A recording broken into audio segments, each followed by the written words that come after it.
I just feel like I've been around the block, ripping up fantasy stock, working around the clock. Look at the view from the top. Researching rookies a lot? No, I just be listening to pods. Yeah, one in particular, I'm just a messenger. Let me just pass on the rock. Browning, brunning, pruning, pronouncing ain't what he's doing. What he's doing is not losing, but infusing you with new things. And there's Dennis the Bennett, yeah. The man is a menace, yeah. Building a dynasty, some of the finest things. Promise you won't regret it. Sly as a fox, cultured in pop. Give him his props. Here is a thought, here is a box, and you cannot compare them at all. So don't even try. Careful with the news, but when you use a take, I take up Tony Fire. I mean Dyer, because anyone else is a huge mistake. Whoa, fantasy round table, fantasy round table, yeah. Fantasy round table. Come take a look at the crown, baby. Hey, fantasy round table, fantasy round table, woo. Fantasy round table. Come take a look at the crown, baby. Go.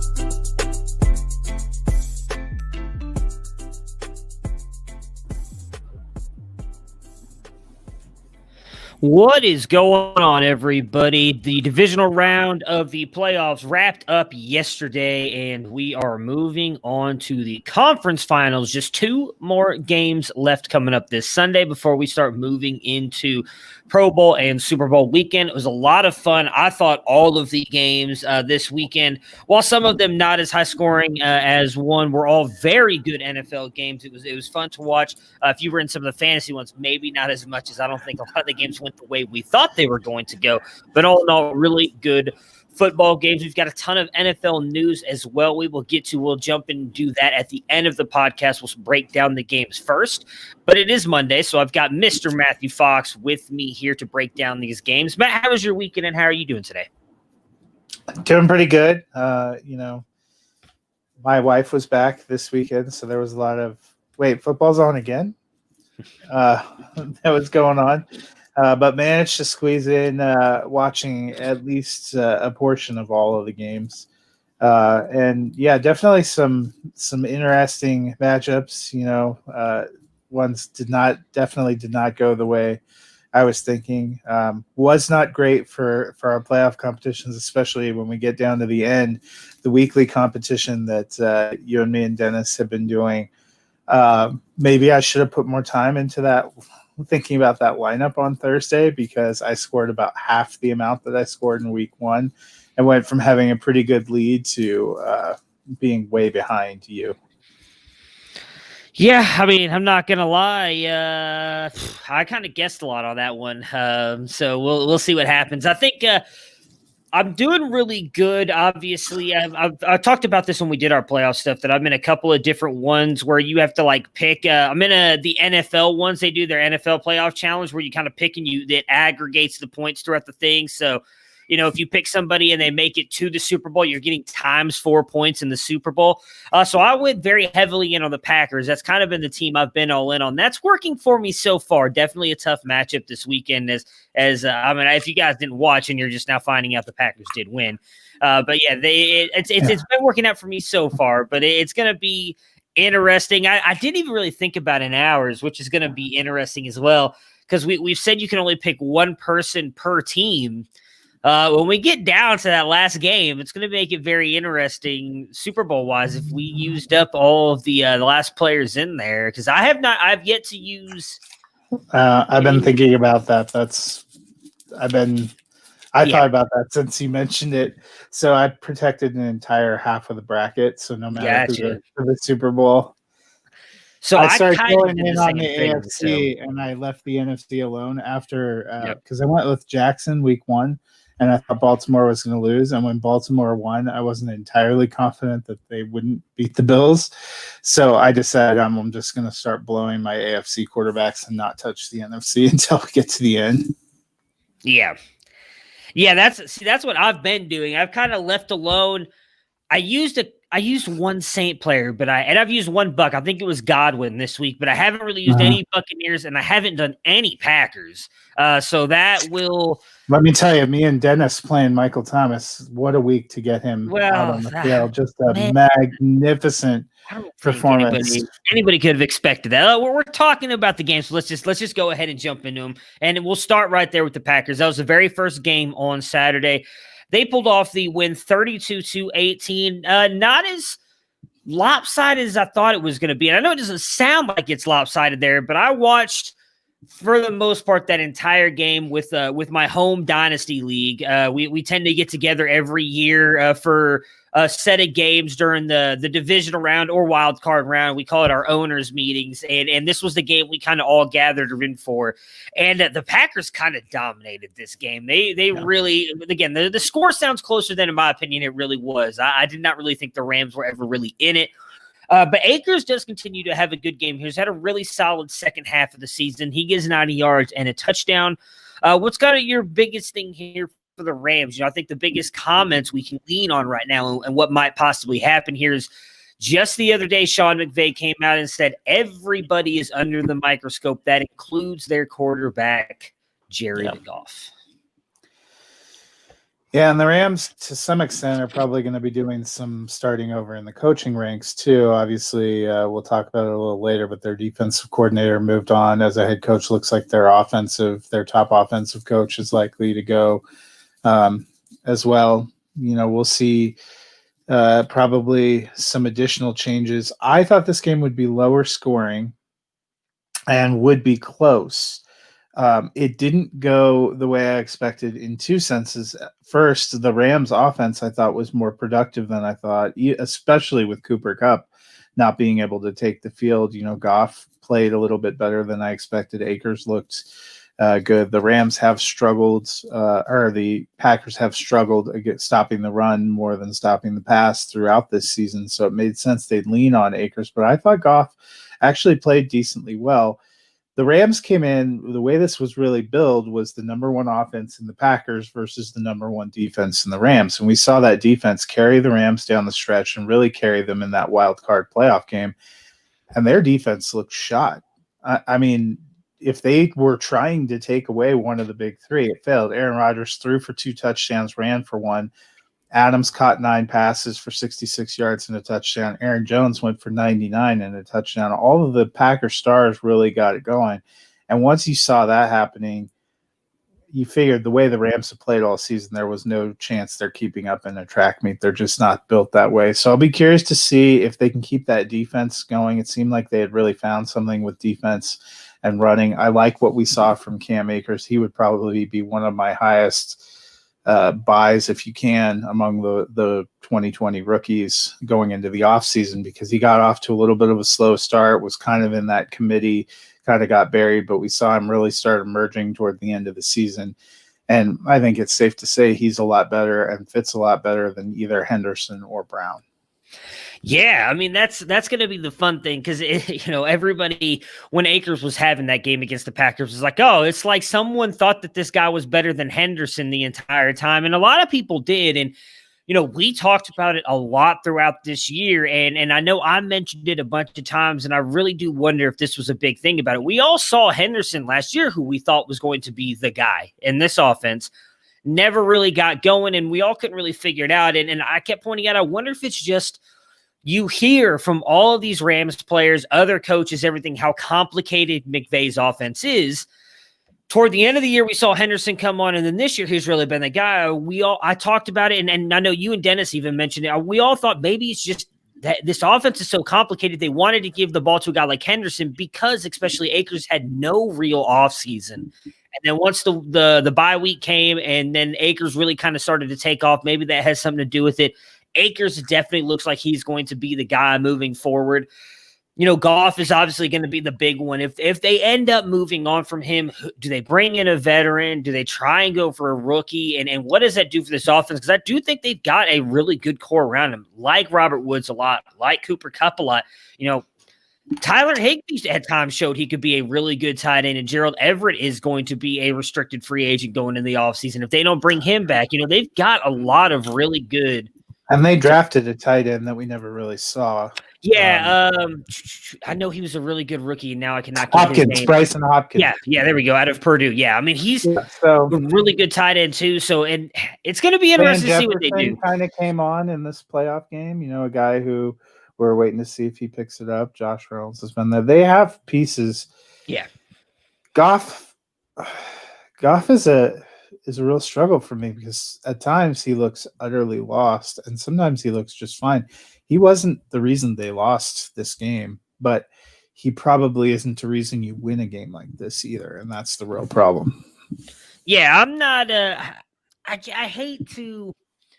I'm just curious with Goff. We've seen a huge drop off from him from really that first year that McVay got there, and a lot of the talk that I've heard is that McVay has just not been able to make it as Goff is one of those guys where he has to have everything. Like, he's not a bad quarterback, but when it comes to what he does pre-snap, post-snap, it kind of has to be explained out for him. That's why they do some of the things that they do to make it easier for him. Like, hey, this is where you throw, so on and so forth. Now, I don't know. I'm not there in the building. I'm not at practice. I don't know how true that is. I just kind of go based off what other people are saying on that.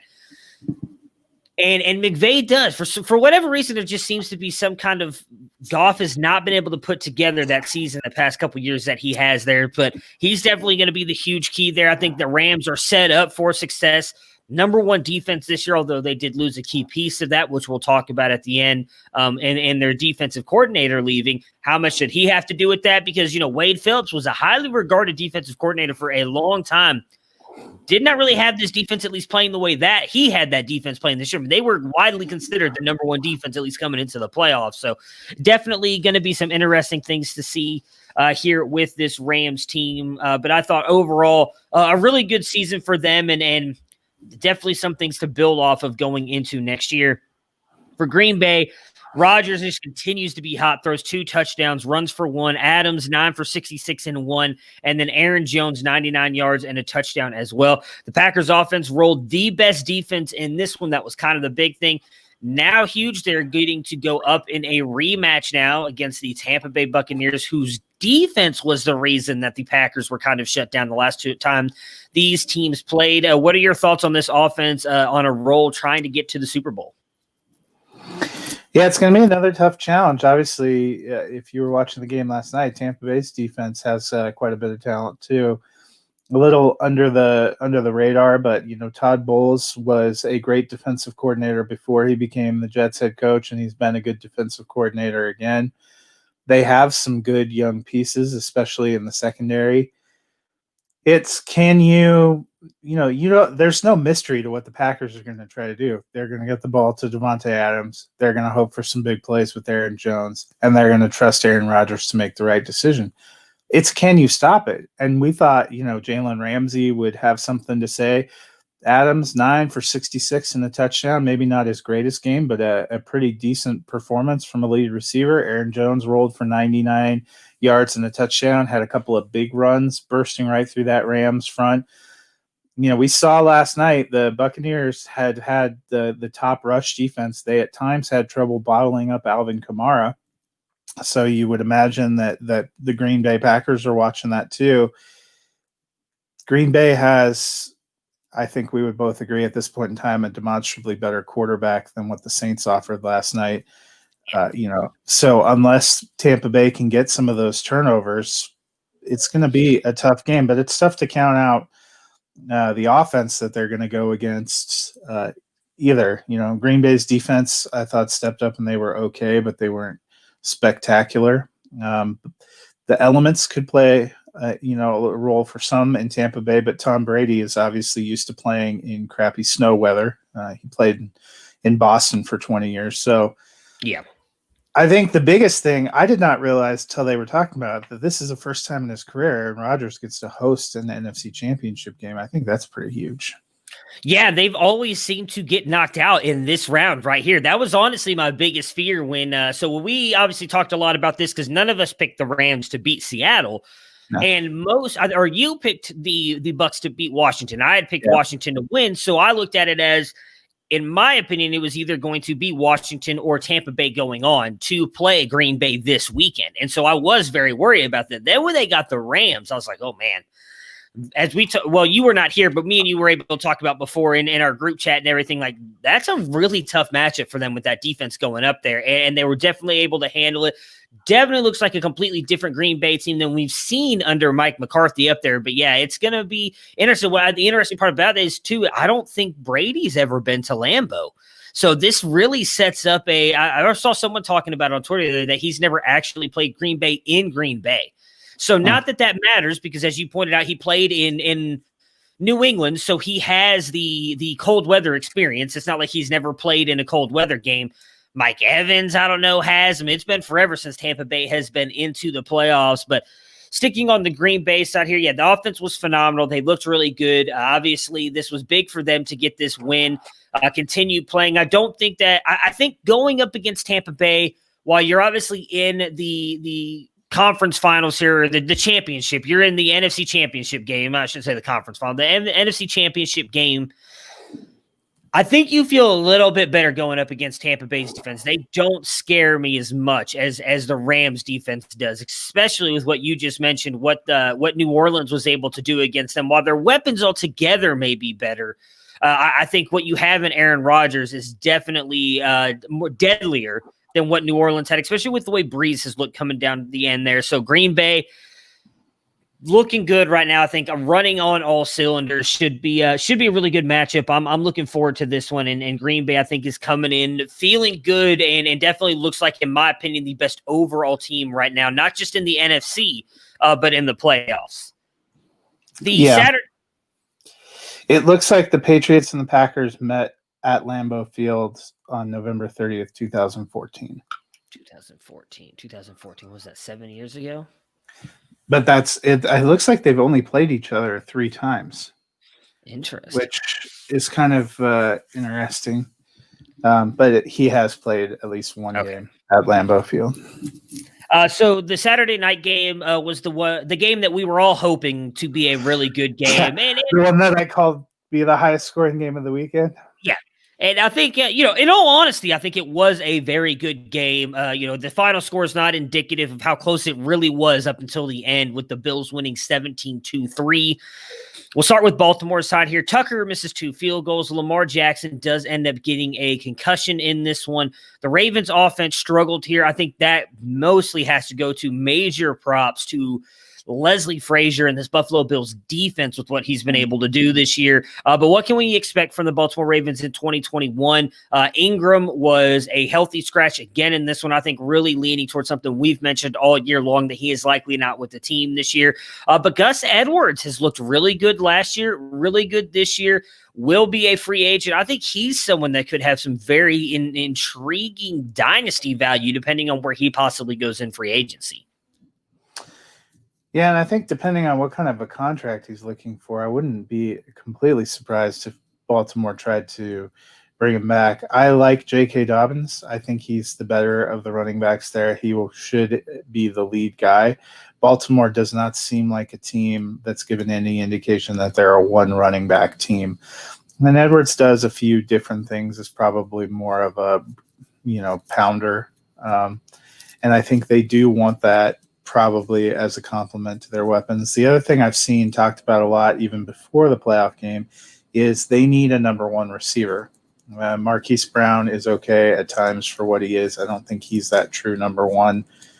They don't have the greatest receiving core around him. Andrews is a great tight end, but it's the rare tight end. It's the Travis Kelce that can be your true number 1 receiver from that position. I don't think Andrews is really that. That is probably something they're missing. When Josh Allen got into a pinch, he was able to go to Stephon Diggs and know that Stephon Diggs was going to make a play for him. I'm not saying Jackson is the greatest passer, but he might. I don't think we're ever going to know his true potential as a passing quarterback until they get a better passing offense around him. Yeah, and I mean, the one thing I will say for at least – my God, why did his name just jump out of my head? Hollywood Brown. He's looked better here in the second half of the season. But I think he's not a bad player. I just don't. I don't think he's Stephon Diggs. I don't think he's going to be Stephon Diggs. He's more like a John Brown. He needs that like high-end possession receiver that is going to help him, which is who me and Dennis thought Miles Boykin was going to be for him. And he just hasn't been. And in all honesty, Dez Bryant was kind of that guy toward the end of the year. We actually thought, Dez Bryant was very good for that offense. There's a lot of those guys in this draft. I'll be curious if they go for him. I do think you take some, positives away from how him and Hollywood Brown have definitely been able to connect. Baltimore, as we talked about coming into this game, was definitely the hottest offense coming into this game, the way they'd kind of really peaked in the second half. And that's one of those teams you always have to be careful of. There's a lot of people who are starting to pick them to make it to the Super Bowl from the AFC because of how good they looked. And then they ran up against that defense. And one of the things that I talked about on Friday, and one of the key things I think that defense was able to be as good as they were Saturday, was they get that in Josh Allen. And then they talked about it. They played in Isaiah McKenzie playing the Lamar Jackson role when they go up against that defense. They get to see that firsthand on a daily basis when they practice, because Josh Allen, while not as athletic as Lamar Jackson, does a lot of the same things. And let's just be honest, a better passer than Lamar Jackson. So when you're getting that in your defense every day, it does help you, I think, prepare for what you're going up against. With Baltimore, it sucks. We talked about it a little bit last week. I am still happy that they got that win. I don't really think it was a monkey on his back like everybody else was making it out to be, that he got a playoff win. But I am glad that they got that. I did not think they were going to beat Buffalo, because I just think Buffalo is the better team all around. Baltimore definitely needs to improve on some things. And, I've said it, and it's something we saw a little bit in that game. Lamar is still not the passer he needs to be to beat teams at that level. He's getting better every single year. I don't think you can doubt that at all. But, outside of what we saw last year, I think we saw at times this year, he still needs to improve on that. And it's something that I hope he continues to improve on, because the kid is amazing. I think someone put it out on Twitter, and I can't remember who it is, but I agree with them 100%. Like, you can not like at times what Lamar Jackson does, or you can be a rival of him and not like, him playing against you. But if you don't like the kid, there's just something wrong with you. And I agree with that 100%. Like, as a Browns fan, it's very hard for me to root for him and the Ratbirds at times. But as a person, Lamar Jackson is one of the greats. Like, and I hope nothing but success for him. And I really do hope that they get it figured out. And you're right about how close this game was. They were going in for a score. If he doesn't get picked off there, if he's able to find a receiver, maybe it's 10-10 when he gets knocked out. And it's, or does he even get knocked out? Because it seemed like they had to take some chances. But you get that brutal interception, then almost not very long after that, he gets knocked out with a concussion. And I forgot that McSorley and Griffin were still gone. So when they put in Huntley, I thought he made a dynamic showing to get them down there to make it exciting at the end. But there was, I don't know that there was anyone in this country, including Huntley's mother, who thought they were coming back when that happened. I mean, that was just kind of an unfortunate way for a really competitive game to end. Yeah, like I said, that obviously changed the game completely right there. I was watching it. I was lucky enough, my wife set up a surprise party for me, so I was finding ways to sneak in watching the Bills game, because we were not at a sports bar per se. We did go to a nice establishment that had a TV up, but we ended up sitting up on the roof of this place and drinking a little bit with a bunch of friends. And I did happen to piss off some of the people that were there, because I pulled out my phone and put up YouTube TV and happened to catch the good part of the fourth quarter. I did catch that part and got very excited, because I really do like the Bills this year. They're my hope to at least make the Super Bowl, because I just want to see them play. What's obviously your other crush is Justin Herbert. A little bit disappointed that Brian Dable not going to go, because what they've done with this Bills offense and the growth we've seen with Allen and the passing weapons has been pretty impressive. Yes and no. And we can save that for the Chargers, because they do have a head coach now. We'll talk about that when we get there. But yes and no. I mean, I love Allen too. I have a lot of shares of Allen. So part of me is the fact that the Bills, with everything they've done with Leslie Frazier on the defense and Dable on the offense, and they're keeping all of them. Like, nobody tried to come in there and hire either one of those guys, really. Unless the Eagles do something to you. It's the Eagles. They're going to end up hiring Adam Gase more than likely. So, yeah, I'm actually. Oh, did you see who I did. I did, and I'm glad I don't have. I wouldn't wish that on my worst enemy, but you're welcome to have him, Philadelphia. Yeah.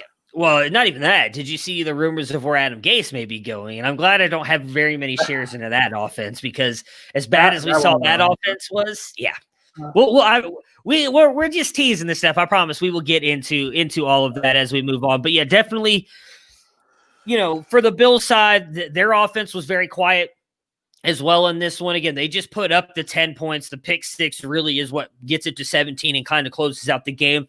Diggs continues to be amazing, though. The only time that he was held to less than 6 catches was week 3 of this year. So that just shows the great chemistry and connection he's had with Allen, and we saw it again in this one. Again, the defense holds as well. They've got a huge matchup now going up this week against the Chiefs. Kind of the matchup most everybody, I'll say, I was not hoping for, but most everybody was hoping for, and definitely going to be fun. Allen versus Mahomes, both these dynamic quarterbacks.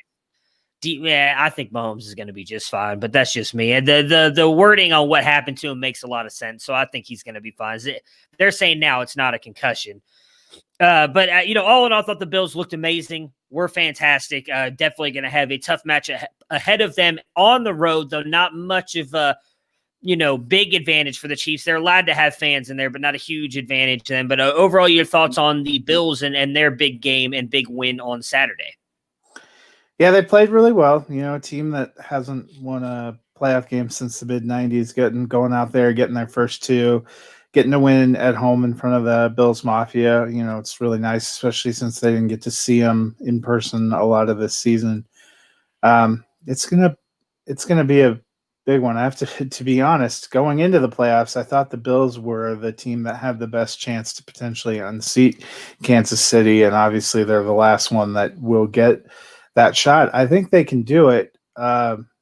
We need to see that defense come out and play hard and be able to contain a dynamic offense. Fortunately, the Bills' pass defense is probably the best part of their defense, and that's the matchup wise, the teams actually feel a little bit similar. They have better pass defense than rush defense, both of them, and they neither of them have much of a run game to speak of, which is ironic considering what you tend to think of with Buffalo. So I think it's going to be a really good matchup. It's the late one on Sunday, and I'm looking forward to seeing it. Yeah, I obviously would have preferred a different matchup, but it's definitely going to be a fun one. I think they're the night game, so they're going to be the last game of really the NFL season going into the Super Bowl. Is definitely going to be a fun game. I think both those teams match up really well against each other, so going to be a lot of fun. I will say really quick on the Bills side of things, their fans continue to be one of the best fan bases in the NFL. For those of you who haven't seen it, after Lamar got knocked out with a concussion, first of all, major props to Lamar for going over and signing a bunch of autographs for Bills fans, because after losing a game like that, I can't imagine that's easy to do. As much as, not trying to say Lamar doesn't like fans, and most NFL players will be good to the fans, but it's not easy to take a loss like that, I'm sure. So for him to still go over there when the plane's getting ready to leave from the airport, to go over and still do stuff for the fans, again, just speaks to his high character. Lamar is amazing. But then for the Buffalo Bills fans, after seeing him get the concussion, to go and raise $290,000 for Lamar Jackson's Louisville charity is just amazing. That we saw them do this a couple years ago for Andy Dalton when Andy Dalton got him into the playoffs. They did that earlier this year for Josh Allen for the hospital that his grandmother liked to support when she passed away, and they actually named an entire pediatric wing at the hospital after Josh Allen's grandmother. Not trying to say that any other fan base isn't as great, but just seeing the Bills Mafia do this now throughout the past couple of years, it's really good. So kudos to you, because that is amazing for continuing to donate for charity for these players when realistically, I hate to put it has no effect on your life in the long run, regardless of what happens. And for them to continue to do stuff like this is amazing. So I just wanted to throw that out there. If you're part of Bills Mafia and you did that, just kudos to you. That is really, really cool and really awesome. All right, so the early Sunday game, the Chiefs end up beating the Browns 22-17. I'm going to start with KC's side here first. So Mahomes, 255 and 2 touchdowns, leaves what was diagnosed with the concussion during the game. So if you guys do not follow her, I probably won't be able to find the exact tweet. I probably should have looked for that before I did this, but I follow a Stephanie Smalls at Steffi Smalls. She's part of Join Circle, does a lot of different podcasts. She's a really good, she's a nurse.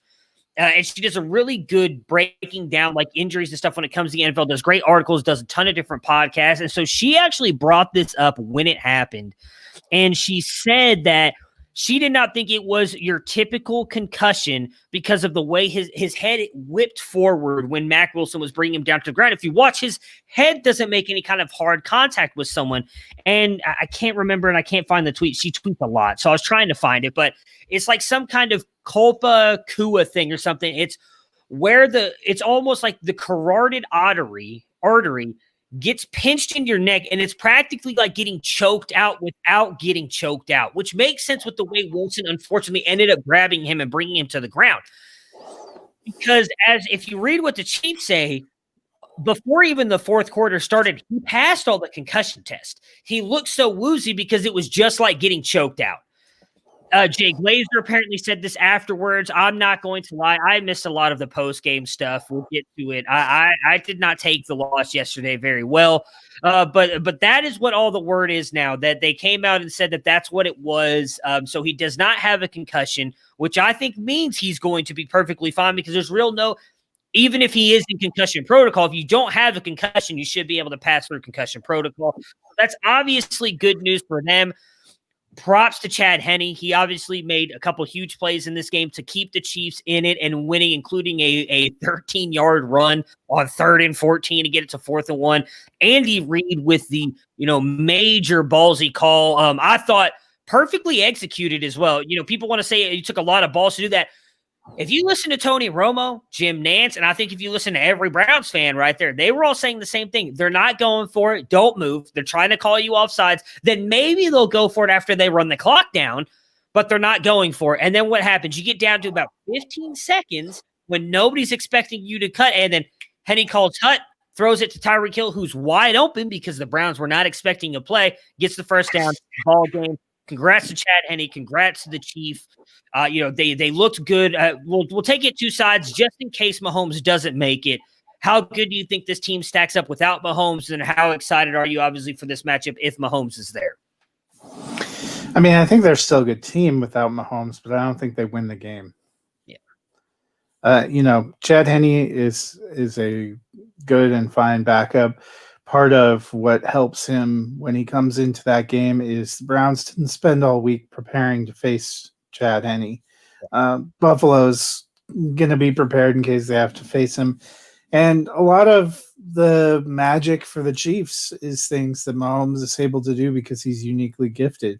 You still have Kelsey. You still have Tyreek Hill. I don't think it's a blowout, but I don't have a lot of confidence they win if Mahomes doesn't get to play. If he does get to play, I think it's going to be a great game. You would still say the Chiefs should be rightly favored. They finished it with the best record there at home.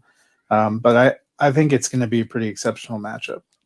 Yeah, I mean, it's definitely setting up to be a phenomenal matchup. Obviously, I do want to say, and people may take this as a Browns homer call, I've watched Mack Wilson play for 2 years, guys. He's not dirty. I feel like Kelsey was just trying to defend Mahomes, and that's what you do. You defend your brother in arms and probably one of his better friends on the team. Mack Wilson is not a dirty player, guys. So let's calm down on that. There was nothing wrong with the tackle either. He was trying to stop Mahomes from getting a first down. He didn't go head-to-head with him. He tried. If you watch the tackle, he had him wrapped up around the shoulders before it fell down into his neck. I promise you, Mack Wilson did not mean to hurt Patrick Mahomes at all. So the death threats and all that crap, can we just stop, people? I mean, I hate that crap. And I'm going to be honest, Mahomes' mom ain't helping the situation with the crap she's saying either. I understand she's trying to protect her son, but guys, come on. It was not a dirty hit at all. I didn't think it was a dirty play either. I definitely didn't make helmet-to-helmet contact. He hit him around the shoulder. And he didn't even hit him in the head with his arm.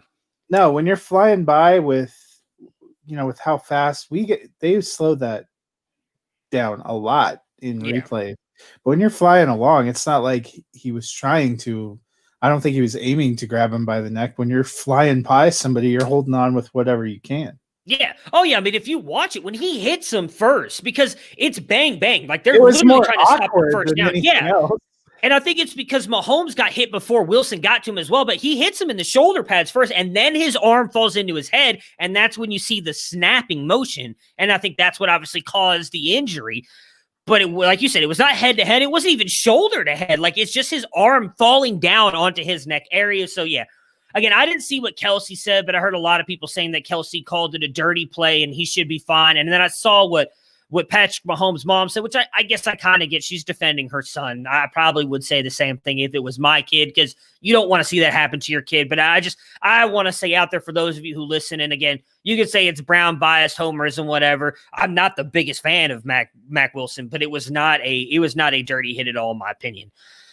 On the Browns side here, so Baker, I thought was phenomenal. He made one mistake in that game, and I can't even say that it cost him because realistically, ended up with no points from that. Yeah, I mean, I'll get to the defensive side of here, but I do not think that cost him at all. Baker, I thought, outplayed Mahomes for the most part in this game. When you look at the throws that Baker had to make with defenders all over his wide receivers compared to this defense just not adjusting at all to what Mahomes and this offense were doing. Mahomes was hitting guys wide open the entire game. Now, I'm not trying to say Baker's better than Mahomes, but in this game, I thought Baker played better. Henny had a couple of dimes to both Hill and Kelsey, that he had at least one that went right down Broadway that Kelsey wide open. And the guy did was lead the AFC in receiving until Yeah, I mean, he's got a phenomenal team around him, too. So, but Baker, I thought, was amazing. I'm not putting this loss anywhere close to being on him. Chubb struggled early, had a really big third quarter, didn't get much going in the fourth quarter, though some of that was he was not on the field a lot in the fourth quarter. They really relied on Hunt, which they've done all year. They've really put Hunt in the fourth quarter to kind of let him kind of come in and be that closer with the fresh leg. So, it was a good season for the Browns. They do come up short in this one. I'll let you go first I'll go first so that you can kind of, I guess, tell me what you think about this. My thoughts on them next year in Odell. I'm going to save the Odell talk for later in the year, but the more and more I've thought about it, they're going to pay Odell and Landry both about $14 million next year. And I love Jarvis Landry, but if I have to choose one or the other, I would keep Odell and let Landry go. And I say that in the fact of, if you watched the game yesterday, Landry had 15 catches for, I believe, 22 yards and a touchdown. I love what Landry does. That dude has completely changed this franchise. The franchise has completely started to turn since he came over in that trade from John Dorsey. I love Landry. I love his attitude. But Rashard Higgins is the same player as Jarvis Landry, and many times this year looked like the better player on the field than Jarvis Landry. On top of that, they are both slot wide receivers playing the same area of the field as the tight ends, which we have three really good tight ends, and Austin Hooper, David Njoku, who's been phenomenal in the second half of the season, and Bryant. So I think Higgins can step up. I don't blame Higgins for the touchdown. Stefanski did come out in an interview after the game and said that they do coach their guys not to reach for the end zone in those type of plays because of what happened. I will say that when you watch the replay, it does not look like Higgins could tell at all that Sorensen was coming. I understand that it was helmet to helmet. My comments on that are still the same. You cannot leave it up to the refs. Refs miss calls every single game. As much as that was helmet to helmet. He hit him in the shoulder. No, it's helmet to helmet. It was. I completely disagree with you. I watched a bunch of times. Then why did the NFL come out today and say that he's not going to be suspended for the hit, but it's being reviewed for the fine? Because they consider it targeting when you lower the crown of your helmet and use it in an attacking position. We're going to disagree on that. I watched about 12 angles yesterday during the game and after, and he connects with his helmet before he hits him anywhere else. But regardless, whether it was a foul or wasn't, in your opinion, I thought it was a foul. Everybody on the broadcasting team thought it was a foul, and Romo and Nance, it doesn't matter. Okay, Romo's the worst announcer in the history of time, so please don't use him to justify I somewhat disagree on that part as well. But whether you agree it was a foul or not, I can't and I will not leave the game up into the hands of the referees. That is, refs miss calls every single game. You cannot put it in the ref's hands. So I'm not going to go about that far. And I'm not going to blame Higgins on fumbling it. he was trying to make a play. He did not see Sorensen coming in. It was unfortunate, but it happens. It is what it is. For my thought on the Browns, while it was a good season, and I am happy with the way the season went, and I probably should be happier about it because in retrospect, I actually picked this exact scenario. When we did our picks, I had the Browns losing in this game to the Chiefs, and I had the Chiefs going on to play Baltimore to go into the Super Bowl. And I should be happy with it. My biggest thing is you finally had a chance. They held Patrick Mahomes in this offense to 19 points before Mahomes got knocked out. They had stopped them multiple times in the red zone, keeping them from scoring, and the Browns just couldn't get it done. This was one of those games where you really had the chance to beat Patrick Mahomes and the Chiefs, so I think you're going to be here for a long time coming. And realistically, we've seen very good teams in the AFC, NFC, NFL altogether get to this point in the season and say, you know what, it's all right. It was a tough loss, but we'll be back and never get back. I think this was the Browns' best shot to beat the Chiefs, and they didn't get it done. I understand they've got a great core. Love the coach. Love the culture that they're building in Cleveland right now. But you cannot tell me right now that there's a guarantee they will ever get back to this point or ever be better, because we've seen multiple times throughout the years that we thought the Browns were going to be better or almost made the playoffs or made the playoffs and was like, hey, they'll get back here next year, and then didn't and haven't. So I am excited about what's to come, and maybe my mindset will change on that the further and further we get away from the game. But most of all, I'm just disappointed that with everything going on, they couldn't take advantage of this game. They could not stop Chad Henne on defense to kind of slow and close this game out. That's where I lean right now more than anything else, is honestly more disappointed than excited for what's to come. So setting aside the penalty, what do you think about the rule about the touchback? Because that seemed like that was a much bigger piece of the discussion. I know it's been a rule for a long time. Yeah. I get it and I don't at the same time, because any other time the ball goes out the back of the end zone, kicks, punts, anything, it is a touchback. So I get it. My biggest thing is everybody keeps bringing out when the ball goes out at the 1 yard line, the defense doesn't get it. Yeah, you're right, but it also doesn't make sense for the offense to just get the ball at the 1 yard line if they fumble it out the end zone either. Like, I don't understand what – it's been a rule for a long time, and I brought up what Stefanski said because this is something Bill Belichick has talked about many years in New England, and if you pay attention, why nobody stretches for the goal line like that in New England, because it is a thing that is coached on a daily basis in New England. You don't reach for the goal line, and Stefanski said it. We do the same thing here. We coach our players not to do that because of that rule. And he even said it. He's like, I'm not going to blame Higgy for what happened. He's a competitor. He was reaching for the goal line. I feel like it's instinctive. It is instinctive. And that's all the Browns fans who were hating on him. I said the same, like, if you watch the replay, regardless of what you think of the hit, the way Higgins' head is turned, there's no way he can see Sorensen coming. He's leaning that way, diving toward the end zone. So he was when you get 1 inch further and it's a touchdown. It's a touchdown, exactly. Or if he just holds on to it for half a second and breaks the plane before he fumbles, it's a touchdown. So I'm not blaming Higgins either. It was just a bad break, and we've unfortunately seen that happen, not just for Cleveland, for a lot of teams. So I don't like the rule, but I don't see it changing because this has happened in the playoffs before. It's happened at other times with Calvin Johnson, among many others. So it's one of those things where you just have to live with it. So I honestly, as much as it sucks and it killed my team, I'm going to be one of the people who says, I hate the rule, but it's been there forever. They're not going to change it, so you have to deal with it. What feels like a little bit of a rule inconsistency to me is everywhere else in the field, if you fumble the ball and it rolled forward a few yards and went out of bounds, they return it to where you fumbled because you're not allowed to fumble forward. And I would almost say that it would be a case of fumbling the ball forward. Yeah. So it feels a little inconsistent. It is definitely one of the harshest rules. I remember in a playoff game where Denver was playing Tom Brady, the one where Brady lost his first playoff game. Champ Bailey made an interception and was going all the way down and very nearly got it knocked out the back of the end zone. I thought it was going to go from being almost a sure scoring play to a turnover. So it does feel a little bit brutal. It's interesting. I'm also interested, you watch your team a lot more. What you said about Landry and Beckham, because it felt like, from the perspective of watching them down the season, that this team got a lot better when OBJ got knocked out. And So, yeah. I feel like Landry played a lot better on the outside on the season before OBJ came there too. If I don't disagree that Higgins might be a better slot option. I just like Landry. I like his heart. I have not seen OBJ do anything that made me want to stand up for that guy in the last 5 years. And I thought Cleveland looked a heck of a lot better down the stretch.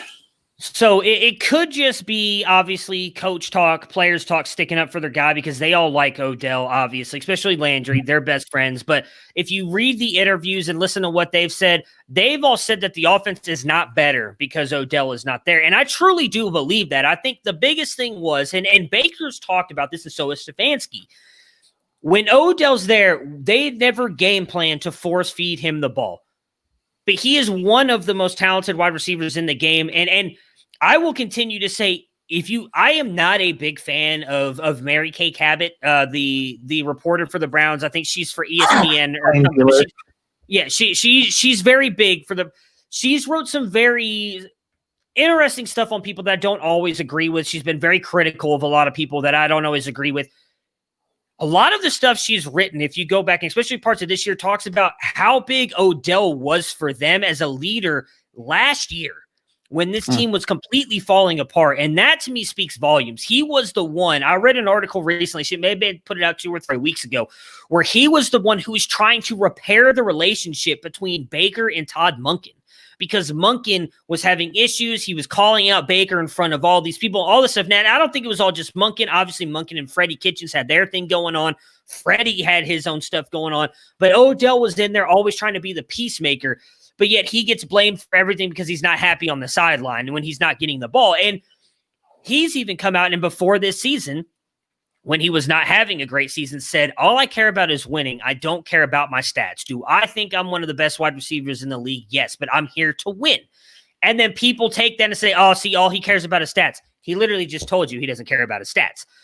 My biggest thing with that was, regardless of everything that happened, I think Baker, after the year he had with Freddie, I don't want to say wasn't sure of himself, but I think it was one of those things where he was forcing Odell the ball whether he needed to or not.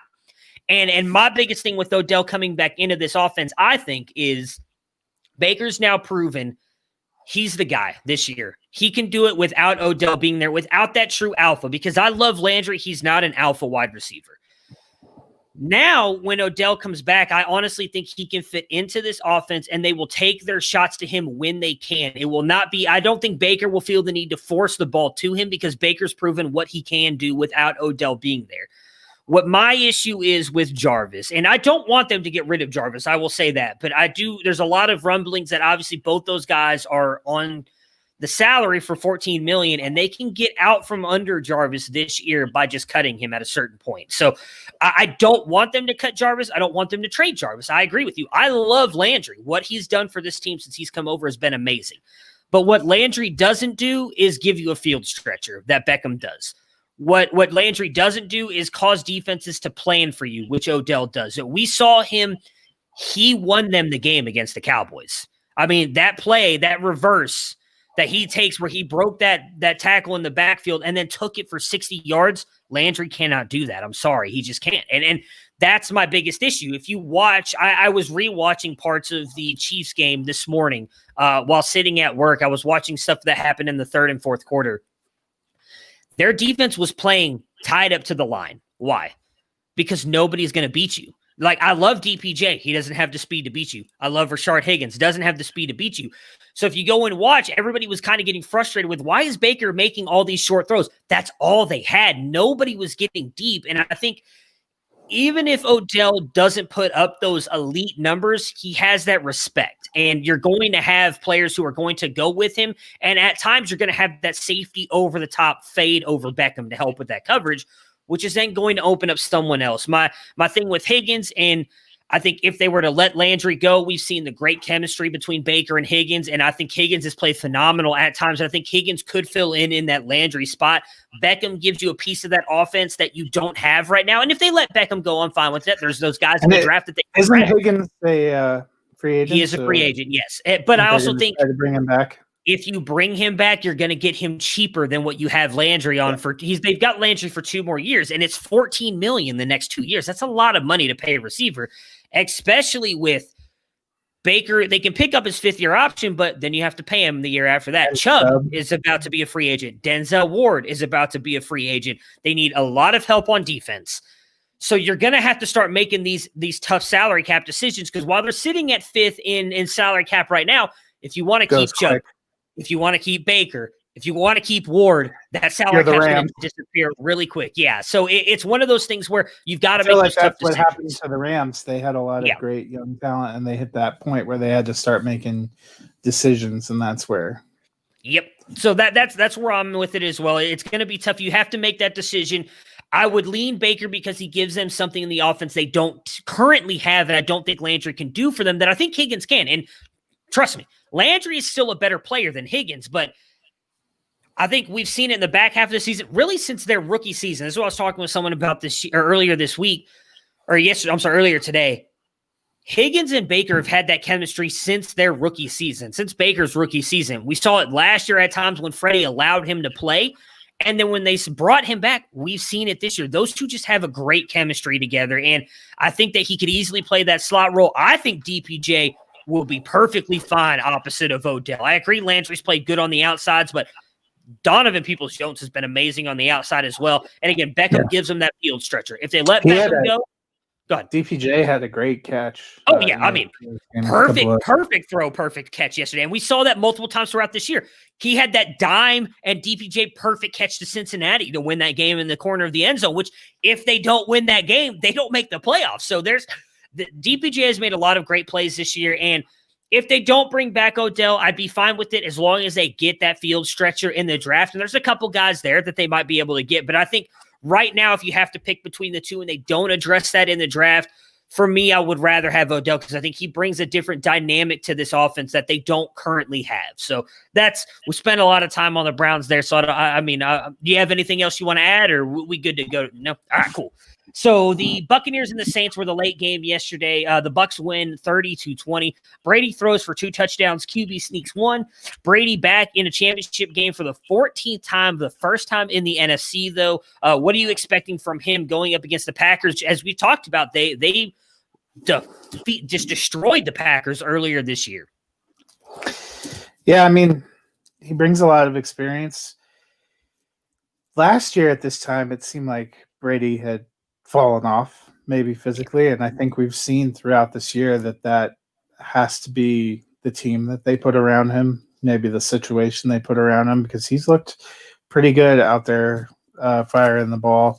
Ronald Jones, I thought, looked good yesterday too, getting healthier. They have basically 2 running backs that they can wheel out there. The elements, the stage, nothing's going to be too big for Brady.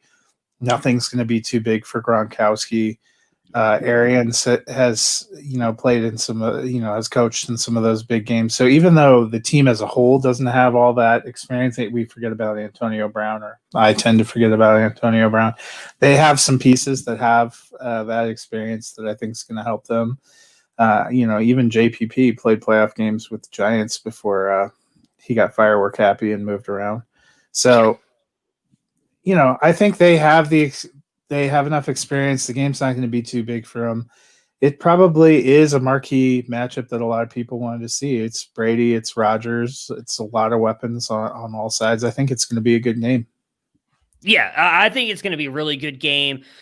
I've right now, very early on, my immediate thoughts on it would be to lean more toward the Packers because we saw the Saints give them a little bit of trouble last night, and I think it's fair to say the Packers offense is much better, at least with the quarterback slinging the ball, than what the Saints have. And I've been saying for the past couple weeks that I don't think the Buccaneers defense is as good as everybody else has been saying it is because of the teams they played down the stretch. I think they still clearly have some good very very big holes. I don't think their secondary is as good, though. Their secondary did step up last night, but they're going up against a quarterback receiver combo that is, probably as hot as ever, and probably the hottest duo in the league right now, maybe rivaled by Allen and Diggs. So definitely right now, I think is going to be a really fun matchup. I think both matchups are going to be amazing. We're in for a great Sunday of football next week, and it's going to be a lot of fun. But I will say I am happy for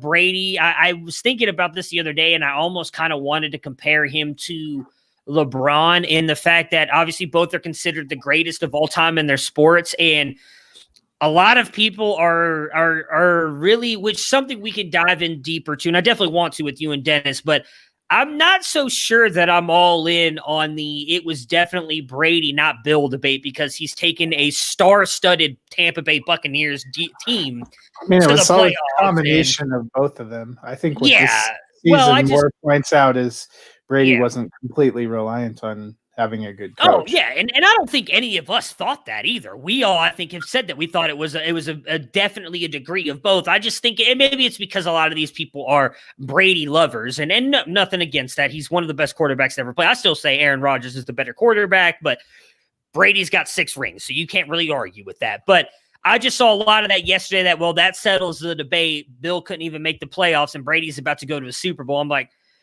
I mean, when you leave a New England team that me and you probably could have made the 3rd and 4th wide receiver on that team with the talent they had around there, and go to a star-studded Tampa Bay team, let's pump the brakes a little bit on it was all Brady. But that's definitely a conversation we can have in the offseason.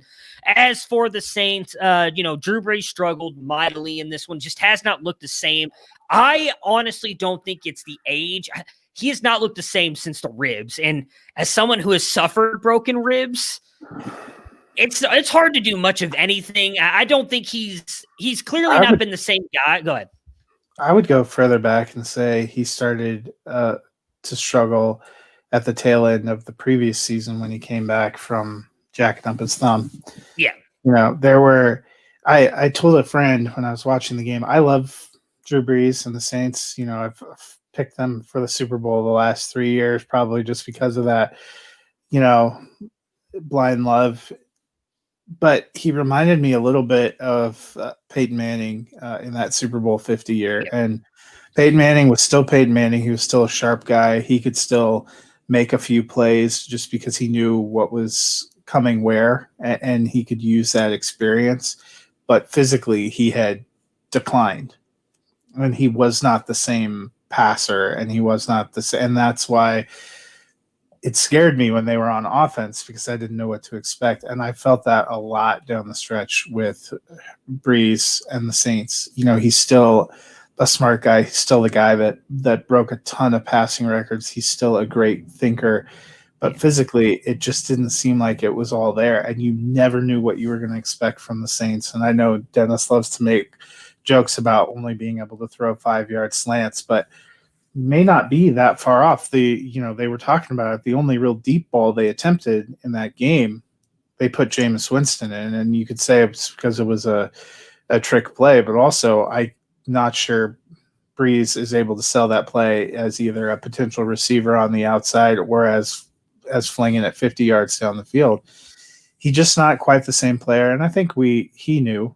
I think he's been moving toward retiring. I'm at the point now where I would be shocked if he didn't retire and would be a little disappointed. I think what we saw last night, soaking up every moment, the way he left the field, hanging on the field afterward, playing with his kids, with his wife. I thought, whether you like Tom Brady as a player or not, this is 2 weeks in a row where he's gone out of his way to find the opposing quarterback and to espouse his respect. Sure, he forgot he was mic'd up or wasn't trying to make a public statement when he went to find Alex Smith and told him how proud, that he was of him and what he had done. And, obviously last night making a point to be with Brees and his family, chucking the ball with his kids. I thought that was a really great moment. Yeah, I said it when we talked about it beforehand. Earlier in the offseason, we talked about, do we think he was going to return because he technically signed to be able to come back for another year? And I said I just thought he was going to be done. I've been saying that all along, and I'm going to stay with it. Obviously, we saw the Jay Glazer report yesterday saying that, hey, the report is that he is going to retire after this postseason. And then he came out after being asked about it, said, well, I'm going to take some time and reflect on it. The Saints have come out and pretty publicly said, hey, we're all for whatever he decides to do. If he wants to come back, we'll have him. If he wants to retire, we understand that. It'll be interesting to see what he does. I hate to see him go out like that because he's one of the greats. I'd love to see him get one more shot. At least I don't know if they'd have beaten the Packers if they beat the Bucs here. And I definitely don't think they beat the Bills or the Chiefs in the Super Bowl. But I'd love to see him get one more shot because you never know. That's why they play the game. Nobody thought the Browns would have been 22-17 of all scores against the Chiefs yesterday. So you never know what's going to happen. They could have pulled off a massive upset, but it did suck to kind of see him go out like that. So some of the coaching news before we get out of here, we've had pretty much all of the openings filled. We've got 2 spots still left. Desirable openings. That is probably the best way to put it. So for the Jaguars, we saw Urban Meyer go there. Me and Dennis talked a little bit about this on Fridays. That kind of came out, or it was pretty much rumored Thursday to be done, got finalized on Friday. I don't hate it in the perspective of what I saw in his press conference on Friday. The biggest thing I said on Thursday was I hope he brings in an offensive coordinator because they cannot run his offense that he ran in college. He said they're not going to do that. So major props to Urban Meyer. I do think he is a leader of men and a great CEO of a football team, which is what he's saying he's going to be. So I actually think this could be a great spot for him in Jacksonville. They've got a ton of talent around him. He knows how to motivate players. As long as they bring in I believe he's interviewing Scott Linehan. That's kind of the talks of who he wants to bring in.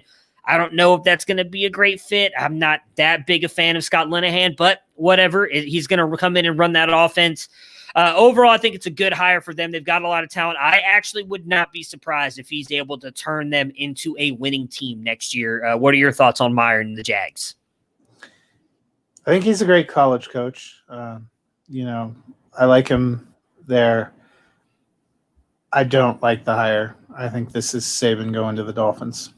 Interesting. Okay. Yeah. I mean, there's a lot of people who are very skeptical on it. Like I said, for me, it's more of if he was going to be calling plays, I wouldn't 100% agree with you right now. But I'm intrigued to see what he does with him being because he is, like I said, someone who has watched what he did at Ohio State. He's a master motivator, and he is very good when it comes to recruiting. And I do think that he'll be able to recruit some very big free agents down there. Number one, it's not hard to get people to come to Florida anyways, but if you can convince people that you're turning it around, getting Trevor Lawrence, I think, is a huge step as well. They're getting one of the best quarterback prospects since Andrew Luck.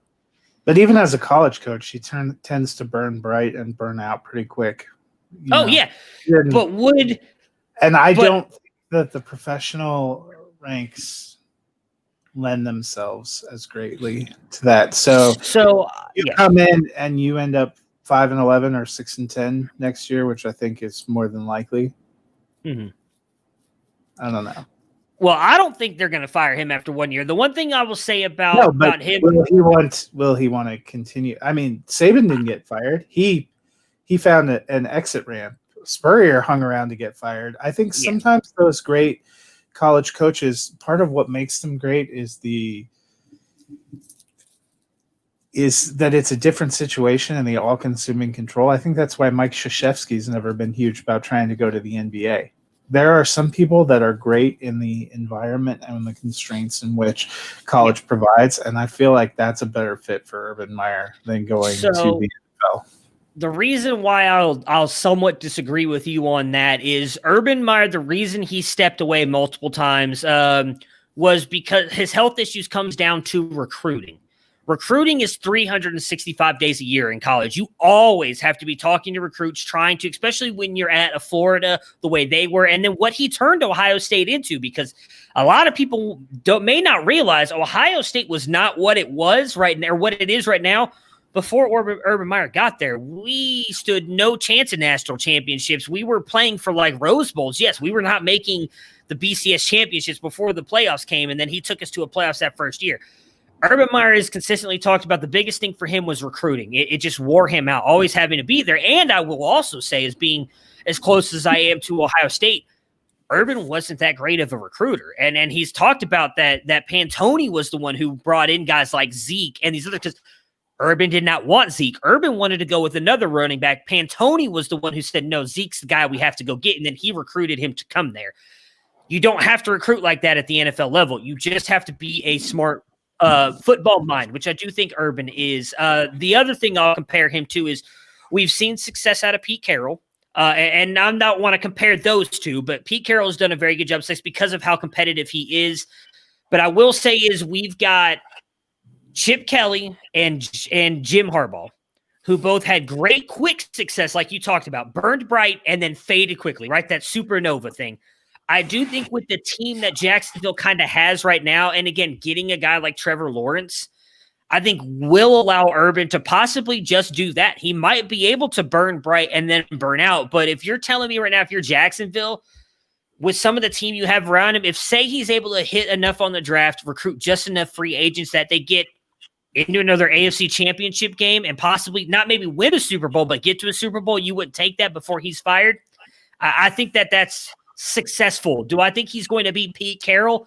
Probably not. Pete Carroll's had that sustained success we haven't really seen out of college coaches, but I do believe Urban is a little bit different than some of these other guys. I don't think he's a Saban, where Saban, I think it was one of those things where if Saban got Drew Brees, maybe Saban's still in the NFL, but he didn't think Brees was going to, Saban has consistently said that he wanted Brees. His medical team said that Brees' shoulder could not recover from the surgery. If Brees ends up going to Miami, maybe Miami has such a great medical team. Yeah, exactly. Well, that's my point. It's like maybe Saban's still in the NFL. So I'm not saying I think it's a bad swing. Jacksonville needs something to gin up some excitement. You know, Trevor Lawrence having the number one pick is great, but you need something to, to boost that organization as a whole. It made sense why they would go out to get him. I'm just not sold that that's a successful move. Yeah, I mean, we'll see. I mean, obviously, that's one of the things we get to, I guess, sit here and watch play out is will this end up succeeding?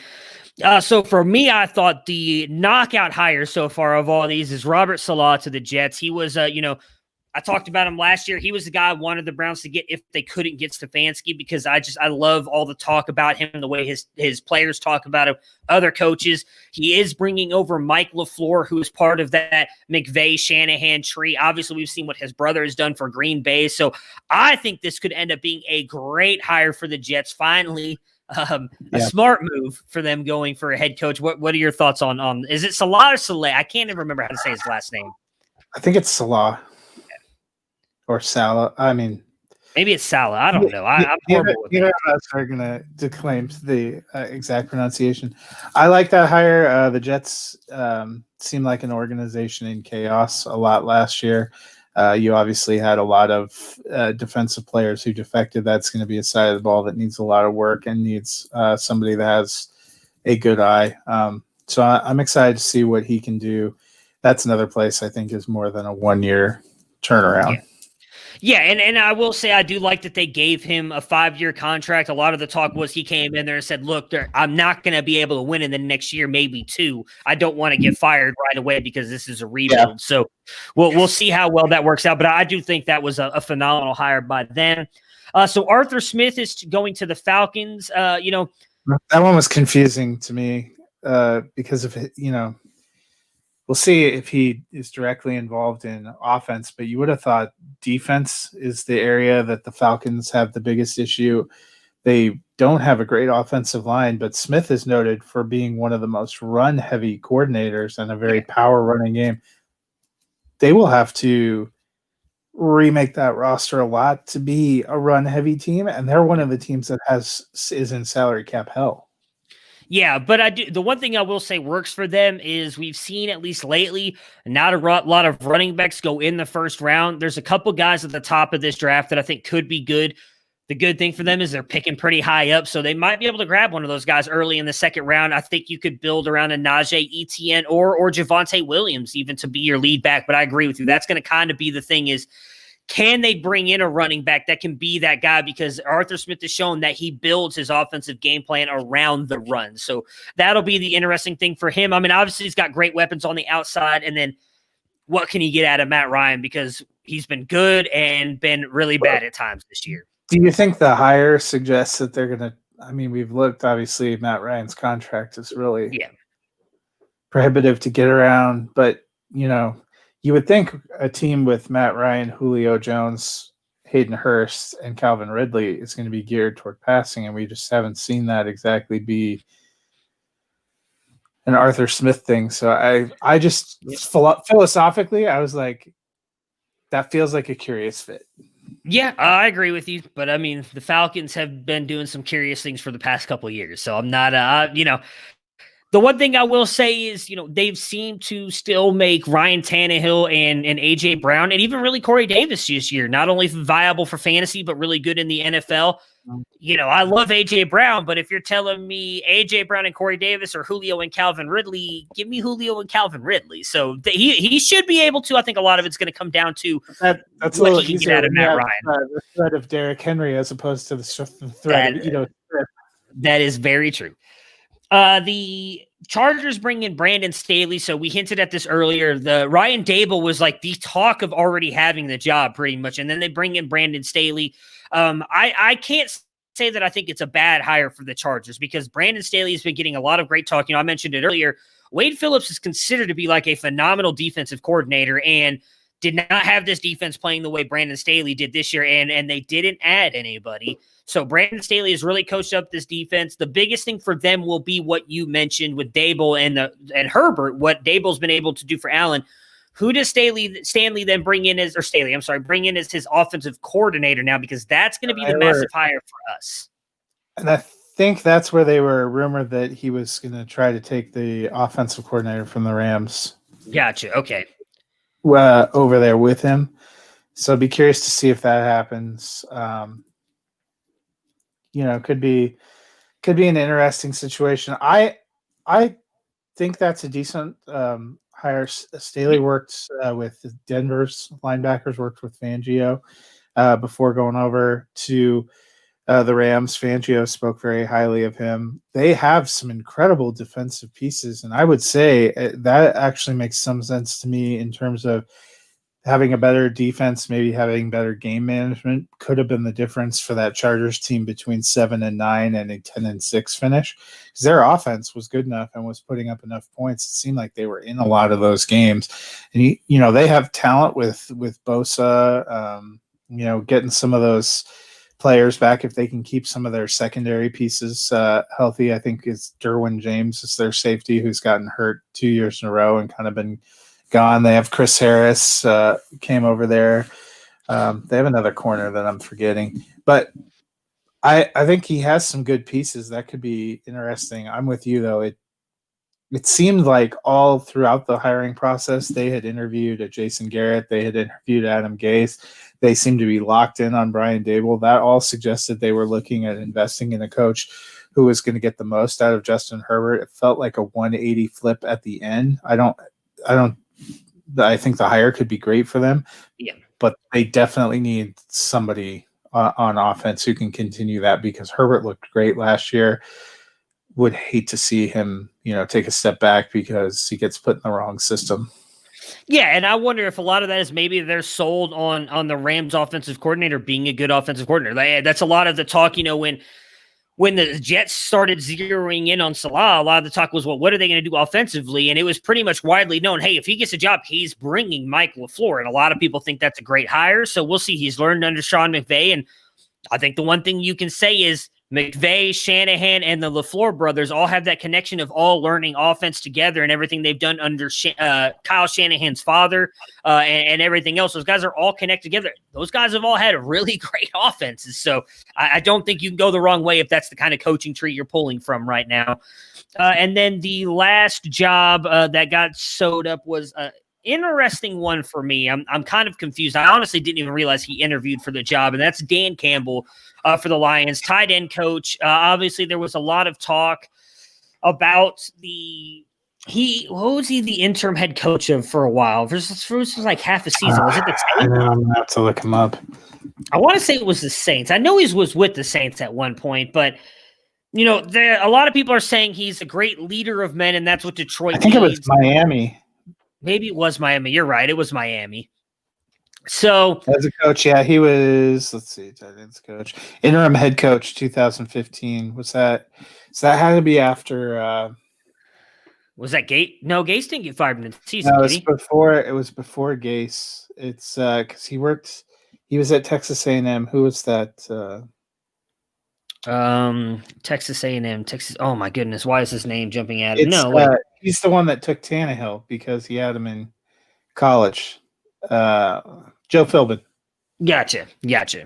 So yeah, I mean, the one thing I will say is I do remember when that year happened, a lot of people were talking about Dan Campbell getting a head coaching position because of, I guess, the way he is, like I mentioned with Urban Meyer, a motivator of men. He's a great CEO, a great leader. And Dan Campbell's already come out. Obviously, he's not going to be calling plays or anything like that. It's an interesting hire. I'll put it that way. I can't say it's a bad hire. He's been assistant head coach. People that talked about him being the tight ends coach, which he is, but he was hired as the assistant head coach and tight ends coach for Sean Payton in 2016. So I'd say that would probably be the more under the radar yet impressive part would be that 5 years with Sean Payton's a great coach. Oh, yeah, absolutely. You could soak up a lot from that. I will agree with you, though, that it felt like a way under the radar. Then they're like, yeah, it looks like they're going to hire him. And then seconds after the game, Dan Campbell's going to be the head coach in Detroit. And you're like, good luck, Matthew Stafford. Yeah, I mean, well, that's the thing. I saw a lot of people when this first got reported that he's likely going to be the guy, as you mentioned, that literally gets signed on with him as soon as the game's over. It felt like that a lot of people think this is leaning toward Stafford's not going to be the guy, which is going to make great offseason content for us. We've talked about many times. We think that they might move on from him, and they have a top pick. They could get a new quarterback right away if they want to. Regardless, I think for me right now, obviously you're looking at, are they going to bring Galladay back? What are they going to do with that backfield? Peterson's gone, but you still got Carry on for one more year. Swift on his rookie deal. Who they hire as offensive coordinator is going to be something I'm going to pay very close attention to because I think that could change. Well, defensively, I don't care. I'm worried about offense for fantasy. Defense, whatever. I don't think the defense is going to be very good anyway. So, but yeah, I mean, his hires are going to be intriguing to see. Dennis, I'm sure, is going to be paying very close attention to that with his love for the Lions. Yeah. So the last bit of things. Oh, go ahead. And then that leaves just the two, which we talked about as being potentially the most undesirable openings in Philly and Houston. Houston, who knows what they're going to get at this point, as now it seems like they're for sure not going to be able to keep Deshaun Watson. But the Eagles, I'm sure you saw, seem to be real close to closing in on Josh McDaniels. Yeah, there was him and they're interviewing, who is it, Bieniemy, I believe. And there was someone else that just got, who's the other one they're interviewing? Bieniemy's interviewing with Houston. Todd Bowles was doing Todd Bowles, that's who it is. Yeah, Todd Bowles. Yeah. So, yeah, I mean, I'm going to be honest. If I had my pick between the two, I'm going Eagles. They've got at least a little bit of talent on their roster and draft picks. Houston's got. Well, it's interesting, too. Apparently, they've told coaches that, you have to come in with a plan for what you're going to do with Carson Wentz because he's not going. Yeah, which kind of tells you that was the breaking point with Peterson, probably. Yeah, oh yeah, that's all the rumors that he wanted to stick with Hurts, and it makes sense. So if you go back and look at the very awkward video that the Eagles owner did with Carson Wentz when he signed that new deal, and how much he's talked about Carson Wentz over the past couple of years, clearly the owner wants Wentz to be the guy, and he owns the team, so he can do whatever he wants. So that'll be interesting. Like I said, we'll discuss more on Watson probably on Thursday, so we can get Dennis on here as well and kind of talk about what we think on them. But it seems all signs are pointing to he's pretty much gone. So that's going to – the one thing I will say – oh, and there goes Matt. So the one thing I will say for Houston on that is – if they do move on from Deshaun Watson, that will be somewhat good for them because they will get to obviously get a bunch of draft picks. So with the draft picks, that will then allow them, if they say the Dolphins deal happens like they're talking about, that does get you Tua, who is a quarterback you can build around, and a bunch of draft picks to help you at least start to build a young core. But overall, like, I talked about it when we first brought up the rumors that it would be insane for me to trade a guy like Deshaun Watson because that's the kind of player you're looking for in the draft. But at this point, if he doesn't want to play for you and everything, I don't know what else you can do. Yeah, that's the part that seems like he wants to get out. Sorry, I dropped out there for a second. Apparently, my internet decided to take a siesta. But, all right. So, go ahead. But yeah, it's Watson. It seems like Watson has kind of decided that he's over it, which is going to be interesting. I thought that was going to be a tough head coaching hire anyway, because they talk about not having a lot of assets and not having a lot of upside. Nick Caserio has his work cut out for him even more now that apparently he's not going to be able to keep his best asset. And the worst thing is, I had suggested, I know you didn't like the idea. I had suggested perhaps they try to trade Watson to get max value because that was the only chip they had. Now you can't even get max value for a guy that everyone knows wants to leave. Yeah. All right, so that will do it for us today. We'll be back on Thursday with Dennis. We'll talk, obviously, any more NFL news. We'll go over all of our playoff challenges, and we will talk about the 2 games on Sunday, possibly even kick Dennis off and do a little WandaVision talk, as me and Matt have both watched the first episodes as well. So we'll have a nice, fun episode for you guys on Thursday, as we're getting, obviously, less and less football to talk about. Yeah. Game-wise, so we're going to have to talk about something. Either that or, Dennis, listen to this, WandaVision, 67 minutes total commitment for 2 episodes. Not long at all. The wife will probably definitely your my team wife liked it growing up. So yeah, it'll be a lot of fun. So we will see you guys again on Thursday, and enjoy your weeks.